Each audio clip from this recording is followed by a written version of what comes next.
Hey there, today we are going to learn how to round numbers to the nearest hundred. We have two numbers to round, 83 and 130. Let's do them one at a time. Here is our special trick. When we round to the nearest hundred, we look at the tens digit. If the tens digit is 5 or bigger, we go up. If it is smaller than 5, we go down.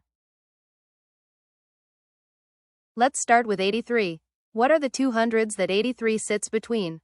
It is between 0 and 100, so our answer will be one of those. Let's look at the tens digit in 83. The tens digit is 8.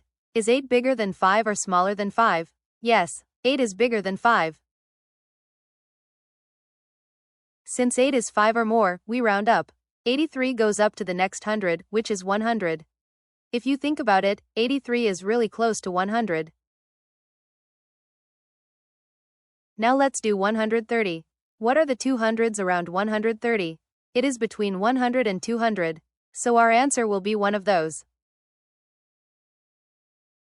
Let's look at the tens digit in 130. The tens digit is 3. Is 3 bigger than 5 or smaller than 5? Right, 3 is smaller than 5. Since 3 is less than 5, we round down. 130 goes down to 100. Look at the number line, 130 is much closer to 100 than to 200.